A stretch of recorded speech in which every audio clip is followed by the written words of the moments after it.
Hello students, welcome to English explainer. आज हम पढ़ेंगे समरी। किसकी समरी पढ़ेंगे? The importance of being earnest. इस ड्रामा की समरी पढ़ेंगे और इस ड्रामा को लिखा है ऑस्कर वाइल्ड ने। अब ये जो ड्रामा है इसका टाइटल समझेंगे, the importance of being earnest. इसका मतलब है अर्नेस्ट होने की इम्पोर्टेंस। अर्नेस्ट यहाँ पर कौन है? ये एक कैरेक्टर का नाम है इस ड्रामा में, और वो कैरेक्टर कौन है? ये है वो कैरेक्टर जिसका नाम अर्नेस्ट है इस ड्रामा में। अब इम्पोर्टेंस क्या है अर्नेस्ट होने की इस ड्रामा में, उसके बारे में हम ये पढ़ेंगे। तो let's begin with the summary. सबसे पहले हम मिलते हैं जैक वर्दिंग से। जैक वर्दिंग कौन है? इस पूरे ड्रामे का हीरो है, प्रोटैगनिस्ट है। और ये जो थॉमस कार्ड्यू है, जैक वर्दिंग जब ये छोटा बेबी था तो इसको अडॉप्ट किसने किया था? थॉमस कार्ड्यू ने किया था। और थॉमस कार्ड्यू एक पोती है जिसका नाम है सेसिली कार्ड्यू। तो ये ग्रैंडफादर है सेसिली के, और इनकी डेथ होने के बाद जैक को ये रिस्पॉन्सिबिलिटी दी गई कि वो सेसिली का गार्जियन बन के उसकी देखरेख करेगा और सारी घर की रिस्पॉन्सिबिलिटीज वही लेगा। अब ये जो जैक है, असल में तो ये जैक है और उसका रियल नेम तो जैक ही है, लेकिन इसने सेसिली को एक अपनी झूठी स्टोरी बताई है। ये कहता है कि इसका एक भाई है अर्नेस्ट नाम का, जो कि फिक्शनल ब्रदर है। मतलब एक्चुअल में अर्नेस्ट नाम का कोई भी कैरेक्टर नहीं है रियल लाइफ में, लेकिन जैक ने ऐसा सेसिली और उस फैमिली को ऐसा बोला है कि मेरा एक भाई है अर्नेस्ट नाम से और वो गांव में रहता है, विलेज में रहता है। तो कभी कभी मैं यहाँ से लंदन जाता हूँ उससे मिलने। तो बेसिकली अर्नेस्ट लंदन में रहता है और अभी ये लोग जैक वर्दिंग और ये सब अभी कहाँ रह रहे हैं, ये सब मैं आपको अभी बताऊंगी। चलिए, तो अब आगे क्या होता है। जैक वर्दिंग का जो भाई है अर्नेस्ट, ये फिक्शनल भाई है, रियलिटी में ऐसा कोई भाई नहीं है इसका, लेकिन इसने सिसिली को ऐसा बोला हुआ है ताकि जब अपनी ड्यूटीज से ये परेशान होके बहुत ज़्यादा टायर्ड हो जाता है तो ये इंजॉय करना चाहता है अपनी लाइफ को। इंजॉय करने के लिए ये खुद को कन्वर्ट कर लेता है अर्नेस्ट में, ताकि कोई, क्योंकि अर्नेस्ट बन जाता है तो इसको कोई पहचान नहीं पाता, इसकी आइडेंटिटी बदल जाती है। तो ये फिर उस टाइम पे बहुत सारे मजे करता है। तो दूसरे शहरों में जाके अर्नेस्ट बन के ही मजे करना इसका शौक था। अब आगे क्या होता है, इसका एक फ्रेंड है। अब फ्रेंड जैक वर्दिंग का नहीं है, फ्रेंड है अर्नेस्ट का। तो अर्नेस्ट बन के ये शहरों में घूमता था, तो लंदन ये जब गया तो लंदन में इसका एक फ्रेंड बना एल्गर्नॉन मॉनक्रीफ। तो ये जो एल्गर्नॉन मॉनक्रीफ इसका ये फ्रेंड बना, तो इसका बेस्ट फ्रेंड बन गया अर्नेस्ट का, ना कि जैक का। लेकिन एल्गर्नॉन को जैक के बारे में कुछ नहीं पता है। उसको ये नहीं पता कि अर्नेस्ट एक्चुअल में कोई अर्नेस्ट है ही नहीं, ये तो एक पर्सनैलिटी है जैक नाम के बंदे की, जिसने खुद को अर्नेस्ट नाम देकर इससे फ्रेंडशिप करी। अब एल्गर्नॉन से मिलने लंदन में आया हुआ होता है जैक, और अर्नेस्ट बन के आता है हमेशा की तरह। तो ये एल्गर्नॉन के साथ इसकी बातचीत चल रही होती है। अब एक लड़की होती है ग्वेंडोलिन फेयरफैक्स, ये कजिन है एल्गर्नॉन की। लेकिन अर्नेस्ट क्योंकि कई बार इससे मिलने लंदन आता था, एल्गर्नॉन अपने मित्र से मिलने, अपने बेस्ट फ्रेंड से मिलने, तो जब भी इससे मिलने आता था, इससे मिलते टाइम इसने कई बार ग्वेंडोलिन को देखा है। और ग्वेंडोलिन को बहुत ज्यादा पसंद करता है। अब इसने ऐसा डिसाइड किया कि इस बार जो मैं विजिट करने जाऊंगा एल्गर्नॉन को, और वहां पे ग्वेंडोलिन भी आ रही है, तो फिर मैं इस बार उसे प्रपोज करूंगा, मैं उसे मैरिज प्रपोजल दूंगा, क्योंकि उससे शादी करना चाहता है, ये उससे बहुत ही ज्यादा पसंद करता है, प्यार करता है। अब ये अपना प्लान एल्गर्नॉन को बताता है कि मैं ऐसे ऐसे ग्वेंडोलिन को प्रपोज करना चाहता हूँ, इसीलिए मैं यहाँ आया हूँ। तो इससे एल्गर्नॉन की बातचीत के दौरान एल्गर्नॉन इसको पूछता है कि तुम्हारा एक सिगरेट केस मेरे पास लास्ट टाइम जब तुम आए थे तब रह गया था। अब उस सिगरेट केस पे नाम लिखा है अंकल जैक। तो ये इससे पूछता है कि सिगरेट केस तुम्हारा है, तुम्हारा नाम तो अर्नेस्ट है, लेकिन तुम्हारी ये सिगरेट केस पे अंकल जैक किसका नाम लिखा है? तो अर्नेस्ट बोलता है कोई नहीं है, वो कहानियां बनाने लगता है लेकिन अपनी रियलिटी नहीं बताता। फिर एल्गर्नॉन थोड़ी उसकी पोल खोलता है, बोलता है कि सिगरेट केस पे अंकल जैक लिखने के अलावा उधर और भी कुछ लिखा था। और वो ये लिखा था कि सिसिली डी मतलब मैंने दिया है, सिसिली ने दिया है, तो सिसिली का नाम भी वहां मेंशन था। तो अब ये पूछता है ये जैक कौन है और सिसिली कौन है। अर्नेस्ट अब फंस जाता है और एल्गोनॉन बोलता है कि मैं जब तक तुम्हारा सिगरेट केस नहीं दूंगा, जब तक तुम मुझे ये जो तुम्हारी खिचड़ी सी पक रही है वो नहीं बताओगे। अर्नेस्ट के पास कोई चारा नहीं बचता है। अपने दोस्त एल्गोनॉन को वो अपनी पूरी कहानी बताता है कि किस तरह से उसका रियल नेम तो जैक वर्दिंग है, लेकिन अर्नेस्ट बन के वो शहरों में घूमता है ताकि उसका जो एंटरटेनमेंट है वो हो जाए, जिंदगी के थोड़े मजे ले ले वो, और अपनी जैक वर्दिंग की रिस्पॉन्सिबल लाइफ से उसको थोड़ा सा फ्री हो जाए। एल्गोनॉन ये बात सुन के थोड़ा सा शॉक वॉक हो जाता है, लेकिन ऐसा कुछ नहीं है कि उनकी फ्रेंडशिप में कोई चेंज होता है, सब कुछ वैसे ही रहता है। अब जैसा कि इसने इसको बताया कि इसको गोंडोलिन को प्रपोज करना है, तो एल्गोनॉन कहता है कि गोंडोलिन और उसकी मदर आज आ रहे हैं, तो मैं उसकी मदर को बिजी रख लूंगा थोड़ी देर के लिए, जैसे कि 10-15 मिनट के लिए। मौका देखते ही तुम गोंडोलिन को प्रपोज कर देना और तुम्हारा काम बन जाएगा। तो प्लान के मुताबिक ऐसे ही होता है। लेडी ब्रैकनेल जिसको नॉवल में आंट ऑगस्टा भी बोला है, इन दोनों नाम से ही ये लेडी कौन है, ये मदर है गोंडोलिन की। तो ये दोनों शाम में जैसा डिसाइडेड था वैसे ही आते हैं, और जब ये आते हैं तो एल्गोनॉन लेडी ब्रैकनेल को अपने साथ 10-15 मिनट के लिए बिजी कर देता है। उसी बीच अर्नेस्ट फटाफट से गोंडोलिन के पास जाता है और थोड़ी बहुत इधर उधर की बातें करना स्टार्ट कर देता है, और फाइनली वो उसे मैरिज प्रपोज कर देता है, मैरिज प्रपोजल करता है। गोंडोलिन भी उसे पसंद करती थी बहुत ही लंबे समय से, और फाइनली वो उसका जो प्रपोजल है उसको एक्सेप्ट कर लेती है, और वो बताती है कि मुझे जो तुम्हारा ये नाम है अर्नेस्ट ये बहुत पसंद है।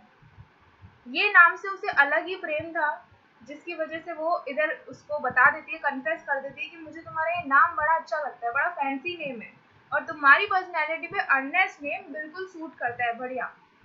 अब इतना होने के बाद लेडी ब्रैकनेल वहाँ आती हैं, जब फाइनली वो एल्गोनॉल से थोड़ा सा फ्री होती है। उन्हें पता चलता है कि अर्नेस्ट ने गोंडोलिन को मैरिज प्रपोजल दिया है और गोंडोलिन ने हाँ कर दिया है, हामी भर दी है। अब लेडी ब्रैकनेल इंटरव्यू लेती है अर्नेस्ट का, वो उसको पूछने लगती है, पूछताछ करने लगती हैं, ये बताओ तुम कहाँ से बिलोंग करते हो, ये वो। तो फाइनली एक क्वेश्चन पूछती है कि तुम्हारा फैमिली बैकग्राउंड क्या है। तो अर्नेस्ट बोलता है मेरा जो फैमिली बैकग्राउंड है वो उसके बारे में मुझे ठीक से पता नहीं है, क्योंकि मैं जो था मुझे अडॉप्ट किया गया था थॉमस कार्ड्यू के थ्रू, और मेरे असली पेरेंट्स का मुझे कुछ पता नहीं है। तो ऐसा सुन के लेडी ब्रैकनेल रिफ्यूज कर देती है, इस रिश्ते को ठुकरा देती है कि मुझे तुम्हारी परवरिश और तुम्हारे पेरेंट्स का कुछ पता नहीं है, ऐसे लड़के से मैं अपनी बेटी की शादी नहीं करवाऊंगी। ऐसा हो जाने के बाद लेडी ब्रैकनेल गोंडोलिन को लेकर वहां से चली जाती है। अब अर्नेस्ट बड़ा दुखी हो जाता है। अब रात में वो अपने कमरे में बैठ के उदास होकर बैठा हुआ होता है। उसी बीच एल्गोनॉन आता है और उससे थोड़ी बहुत बातचीत करता है कि क्या हुआ, ये सब बातें। तो अर्नेस्ट उसे बताता है कि इस तरह से आज ये सब हुआ और उन्होंने मुझसे बहुत ही रूडली बात करी, आंट ऑगस्टा ने, लेडी ब्रैकनेल ने बेसिकली। तो ये सारी बातें होने के बाद अचानक से वहाँ पे गोंडोलिन आती है और वो अर्नेस्ट से मिलने आई हुई होती है, उसको थोड़ा सॉरी वॉरी करने आई होती है कि मेरी मदर ने तुमसे बहुत ही रूडली बात करी, तुम्हारे साथ बहुत ही गंदे से पेश आई। तो इसी बात पे वो अर्नेस्ट को थोड़ा सा कंसोल करने आती है, उसका थोड़ा मूड ठीक करने आती है, उसको अच्छी बातें बताने आती है कि मैं सॉरी हूँ अपनी मदर की साइड से। तो अब क्या होता है, अर्नेस्ट इस टाइम पे फिर एल्गोनॉन तो बाहर चला जाता है। अर्नेस्ट बोलता है कि मुझे तुम्हारे साथ टच में रहना है, तो मेरा एड्रेस ले लो। तो ये उसको अपना एड्रेस दे देता है, जहाँ पर एक्चुअली जैक का एड्रेस देता है वो। एड्रेस देने के बाद क्या होता है, एल्गोनॉन बाहर से सुन रहा होता है और यही एड्रेस को वो नोट कर लेता है। अब ऐसा क्यों होता है कि एल्गोनॉन यहाँ पर चुपके से ही एड्रेस नोट कर लेता है? ऐसा इसलिए होता है कि जब एल्गोनॉन सेसिली का नाम सुनता है जैक से शुरू में, तो उसको सेसिली नाम से बड़ा अट्रैक्शन होता है, उसको लगता है यार कोई बढ़िया सी लड़की है, उसको बड़ा अट्रैक्शन होता है यहाँ पर सेसिली से। अब जब इसको ये एड्रेस पता चल जाएगा तो ये सेसिली से मिलने जा पाएगा। तो अगले दिन ही अपनी तैयारी वैयारी कर लेता है। वही अर्नेस्ट बातचीत में इसको ये बताता है कि एक बार गोंडोलिन से मेरा सब कुछ पक्का हो गया तो मैं अपनी आइडेंटिटी, मतलब अपने भाई की आइडेंटिटी को मना कर दूंगा, बोल दूंगा अपनी फैमिली में कि जो मेरा अर्नेस्ट भाई है उसकी डेथ हो गई है पेरिस में अचानक से किसी चीज के कारण। तो ऐसा प्लान होता है इसका। इसके बाद क्या होता है, अब ये इसने रीजन लिया था कि अपोप्लेक्सी एक डिसीज होती है जो अर्नेस्ट को हो गई पेरिस में, जिसकी वजह से अर्नेस्ट की डेथ हो गई। अब ये कहानी, ये जो स्टोरी है, झूठी स्टोरी, ये अर्नेस्ट जैक बन के वापस से सेसिली के फैमिली में आता है और उधर बताता है कि मेरे भाई की ऐसे ऐसे डेथ हो गई। अब अर्नेस्ट नाम का कोई बिलोंग नहीं करता, मेरा एक ही भाई था जिसकी डेथ हो गई। इतना होने के बाद क्या होता है, ये जो एड्रेस है मेनर हाउस वोल्टॉन हर्टफोर्डशायर, ये एड्रेस है जैक का, जहाँ पर सिसिली ये लोग रहते हैं। तो यहाँ पर क्या होता है, एल्गरनॉन पहुंच जाता है अर्नेस्ट बनकर, क्योंकि अब इसको एड्रेस तो पता ही है। अर्नेस्ट बनकर पहुंचता है, तब तक तो वो अपोप्लेक्सी वाली स्टोरी भी बता चुका होता है। तो जब ये लोग देखते हैं कि अर्नेस्ट आ गया और वो खुद को इंट्रोड्यूस करता है कि मैं जैक वर्दिन का भाई अर्नेस्ट आया हूँ।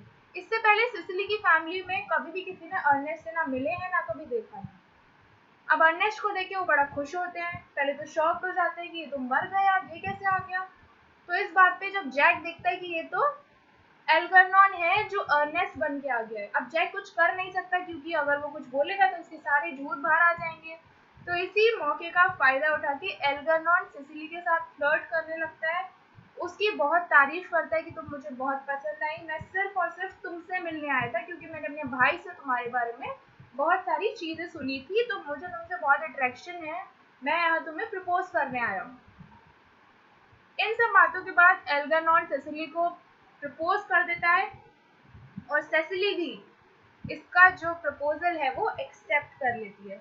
अब इसके प्रपोजल एक्सेप्ट करने के बाद क्या होता है, देखते हैं आगे।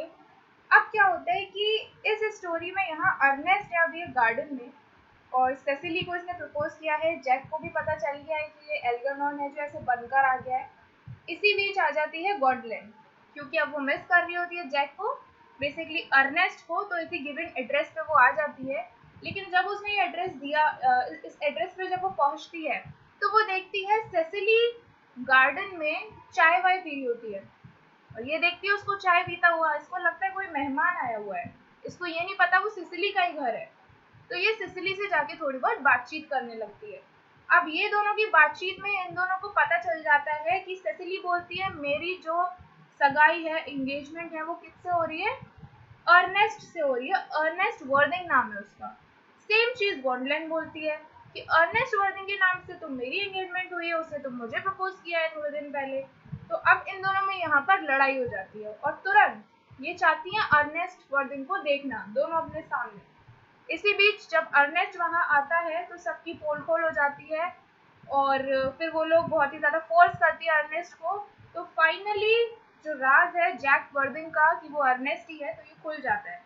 जैक एडमिट कर लेता है, कन्फेस कर लेता है कि अर्नेस्ट एक्चुअली कोई था ही नहीं, ये तो एल्गरनॉन मेरा दोस्त है जो ये बनकर यहाँ आ गया है क्योंकि ये सिसिली को लाइक करता है, इसको प्रपोज करने के लिए यहाँ आया। तो ये बातें सुन के जो दोनों लड़कियां थी, गॉन्डलैंड और आपकी सेसिली, तो ये दोनों ये बात सुनकर बहुत ही ज्यादा गुस्सा हो जाती है और वहां से चली जाती है। जहां पर ये जाती है अपने घर के एक रूम में जाकर दोनों बैठ के बातचीत करने लगती है और गुस्से में होती हैं। तभी ये दोनों वहां पर आते हैं और एक दूसरे से फिर ये कपल्स आपस में बातें करने लगते हैं, जिसमें सेसिली पूछती है एल्गरनॉन को कि तुमने मुझसे झूठ क्यों बोला कि तुम अर्नेस्ट बनकर क्यों आए। तो एल्गरनॉन बोलते हैं क्योंकि मैं तुम्हें बहुत पसंद करता था, मैंने तुम्हारे बारे में जैक से बहुत सुना था, मुझसे रहा नहीं गया, तो मैं एल्गरनॉन बन के आ गया। वही सेम चीज गॉडलॉन जैक से पूछती है कि तुम अर्नेस्ट बन के मेरे पास क्यों आए, तो वो भी सेम ही आंसर देता है कि मैंने तो एल्गरनॉन से और मैं तो तुम्हें शुरू से ही पसंद करता हूँ, तो अर्नेस्ट की ही मेरी वो पर्सनैलिटी थी, जब भी मैं एल्गरनॉन से मिलने आता था तो और कोई ऑप्शन ही नहीं था, मुझे अपनी उसी चीज में आपको प्रपोज करना पड़ा। तो ये सारी चीजें होने के बाद ये लड़कियां मान जाती हैं और शादी की बातचीत बढ़ने लगती है आगे। इसी बीच क्या होता है, लेडी ब्रैकनेल की कमी थी और वही आ जाती है। अब उनको जब ये दिखता है कि कपल्स फ्रेम हो गए, तो वो जैक से बोलती है कि इससे गॉडलिन की शादी, मतलब मेरी बेटी की शादी में जैक से तो बिल्कुल नहीं होने दूंगी, इसके घर बार का, फैमिली बैकग्राउंड का हमें कुछ नहीं पता है। दूसरी बात, जब उन्हें यह पता चलती है कि उनका ये जो एल्गरनॉन बेटा है, मतलब उनकी बहन का बेटा है ये एल्गरनॉन, ये शादी कर रहे हैं सिसिली से, तो ये उसकी भी शादी में राजी नहीं होती, हामी नहीं भरती, कहती है सिसिली का भी हमें कुछ पता नहीं है, तो मैं इससे तुम्हारी शादी नहीं होने दूंगी।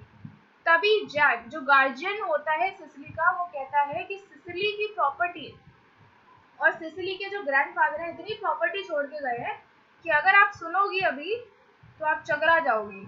तो वो पूरी प्रॉपर्टी का उसको थोड़ा डिस्क्रिप्शन देता है, लालच देता है। और एक्चुअल में सिसिली बहुत ही ज़्यादा रिच होती है। उसके जो थॉमस कार्डियो ग्रैंडफादर थे अच्छे खासे रिच थे और काफ़ी चीज़ उसके नाम करके गए थे। लेडी ब्रैकनेल यहाँ पर खुश हो जाती है उसकी प्रॉपर्टी की बातें सुनकर, और वो मान जाती है और कहती है ठीक है, मैं एल्गरनॉन की शादी सेसिली से करा दूंगी, मुझे कोई प्रॉब्लम नहीं है।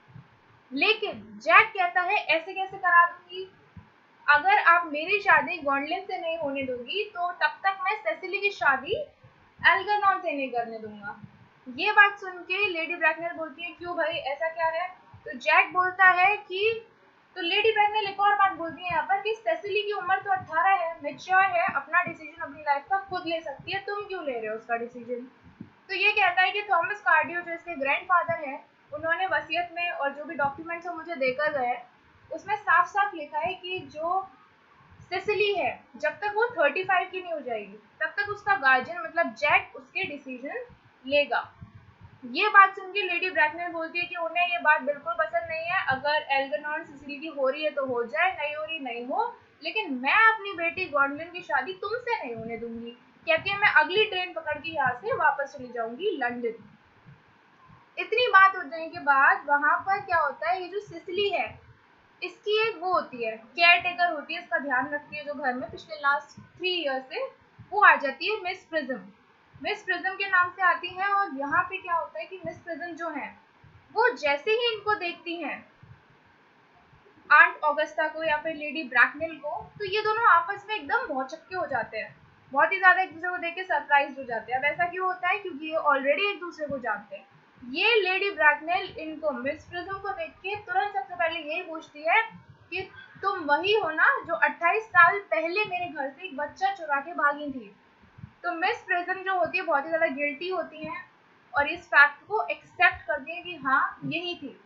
उसी टाइम पे डॉक्टर चॉजुबल द लोकल रेक्टर या फिर कहते हैं प्रीस्ट वहां पर आ जाते हैं। प्रीस्ट को किसने बुलाया था? ये जो एल्गरनॉन है और जैक है, इन दोनों ने प्रीस्ट को बुलाया था क्योंकि ये क्रिश्चियन बनना चाहते थे, अपना नाम बदलना चाहते थे। तो प्रीस्ट भी वहां आ जाता है, मिस प्रिज्म भी आ जाती है। तो मिस प्रिज्म बोलते हैं कि हाँ वो तो मैं ही थी। तो वो पूरी कहानी सुनती है, तुमने बच्चा कहाँ छोड़ा था, वो बच्चा कहाँ है? तो वो कहती है कि मैं क्लोक रूम जो था उधर उस बच्चे को छोड़ दिया था मैंने, और वहां छोड़ने से क्या हो गया था मैं भूल गई थी। वो थोड़ी फॉरगेटफुल है, तो अपना नॉवल लिख रही थी मिस प्रिज्म उस टाइम पे। तो नॉवल लिखते लिखते उन्हें थोड़ी दिक्कत हो रही थी, तो उन्होंने बेबी को जो छोटा बच्चा था उसको एक बैग में रख दिया, लेदर के बैग में रख के जैसे उनकी ट्रेन में आई वो एकदम से भूल गई जल्दबाजी में, और बैग और बच्चा वही छूट गया। जब बैग और बच्चा वहां छूटा तो वो बच्चा किसने अडॉप्ट किया था? थॉमस कार्डियो ने। अब पता चलता है, ये सारी बातें बहुत ही ध्यान से जैक सुन रहा होता है। जैक बातें सुनते सुनते ऊपर जाता है अपने कमरे में और वहां से एक लेदर का बैग लेकर आता है। जब वो लेदर का बैग लेके आता है वो पूछता है कि क्या मुझे cloak room of Victoria railway station से लिया गया था? और लेदर का बैग दिखाता है, क्या वो यही बैग था?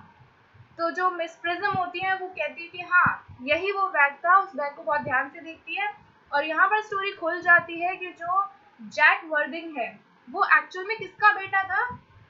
जो लेडी ब्रैकनेल है उनकी बहन, बड़ी बहन मिसेस मॉन्ट्रीव का बेटा है और एल्गरनॉन का बड़ा भाई है।